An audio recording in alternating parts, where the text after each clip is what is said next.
Bienvenue à toutes et à tous. On est ensemble pendant 8 minutes pour faire le point sur l'actualité, tout ce qui se passe près de chez vous. Et c'est une rencontre qui a marqué les près de 500 participants mardi. Souvenez-vous, il y a 7 ans, Latifa Ibziaten perdait son fils Imad dans un des attentats perpétrés par Mohamed Merah. En 2012, ce militaire était tombé dans un guet-apens et abattu en pleine rue. Depuis ce drame, elle parcourt la France entière pour rencontrer les jeunes et parler de son combat contre l'obscurantisme. Une salle comble est venue à la rencontre de Latifa. Près de 500 personnes sont venues l'écouter, lui poser des questions. La séance a d'abord commencé par un documentaire signé Olivier Perron et Cyril Brody. Documentaire appelé à Latifa, le cœur au combat. S'en est suivi un long échange entre elle et les élèves de plusieurs collèges qui ont pu y assister.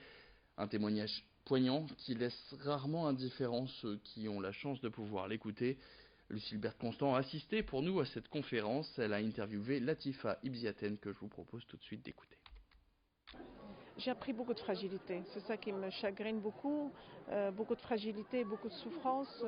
Il y a beaucoup de jeunes aujourd'hui qui souffrent parce que quand vous parlez avec un jeune, le jeune se met à pleurer. C'est pas qu'il pleure pour moi, c'est parce que je touche sa souffrance. Et c'est ça qui me... Je dis, je dois continuer, je dois pas arrêter, je dois continuer. Quand je vois quelqu'un qui souffre, j'essaie de l'aider le maximum que je peux.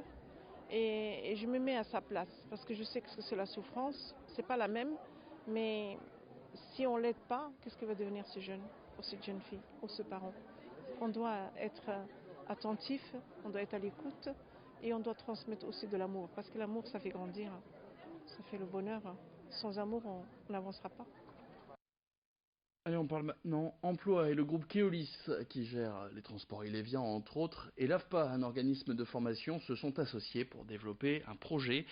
Une formation de 10 mois où 10 stagiaires pourront décrocher un poste de mécanicien, bus, écart, en CDI ou CDD dans tous les Hauts-de-France.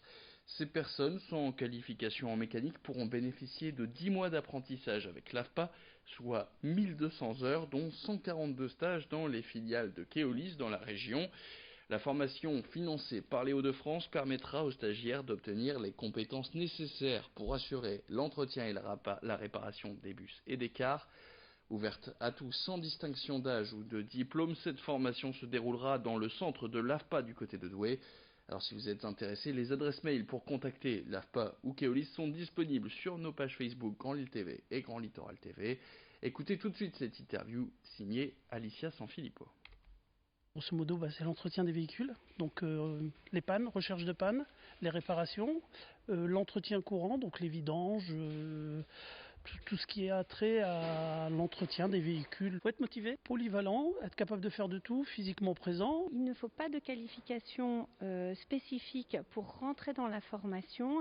Nous demandons des qualités, de compétences, de rigueur, d'intérêt pour la sécurité, bien entendu d'être passionné par la maintenance. Toute personne désireuse de découvrir et motivée par ce métier peut se présenter dans le cadre de ce programme de formation.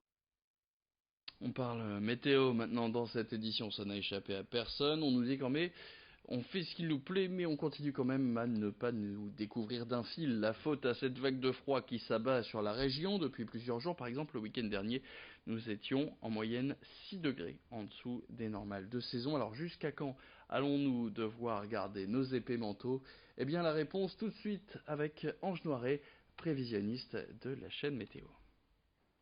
Petit point sur le froid sur le Nord-Pas-de-Calais. C'est vrai que les conditions étaient quasiment hivernales. Le week-end dernier, samedi, dimanche, vous avez eu froid avec des températures basses, pas de froid record, mais tout de même des gelées qui se sont formées, des températures souvent négatives au lever du jour de samedi et de dimanche, avec même quelques averses. Dans l'après-midi, les températures avaient du mal à dépasser les normales de saison. On était largement en dessous, avec quelques averses, de grésil, de grêle, très localement. Bref, un ressenti très dégradé.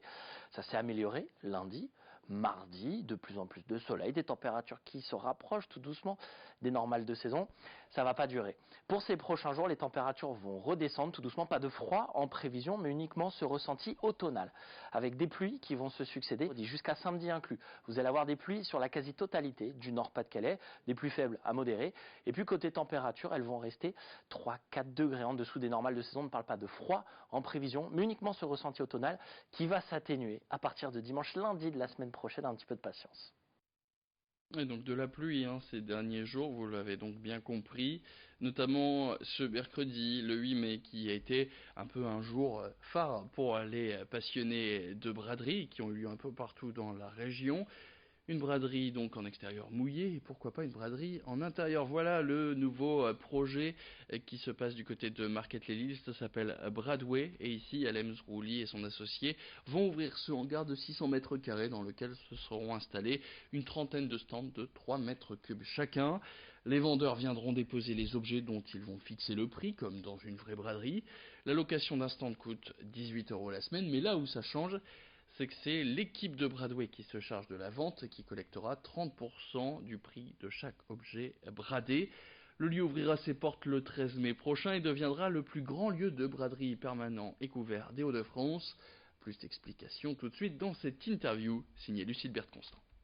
Essentiellement, aujourd'hui, on a beaucoup de culture, des livres, des DVD, beaucoup de vêtements, bébés, enfants, textiles en tout genre, de la décoration aussi, et beaucoup de meubles. Puisqu'on a en fait finalement dans le magasin la possibilité de pouvoir déposer à la fois ces gros meubles, à la fois des objets qu'on puisse déposer en vitrine, et à la fois des objets plus classiques que vous déposez sur votre espace de vente. Il n'y a pas un nombre d'objets limité, après on conseille toujours aux exposants de ne pas surcharger leur stand de manière à ce que pour le réassort et la présentation, ça puisse donner aux gens en fait envie d'acheter.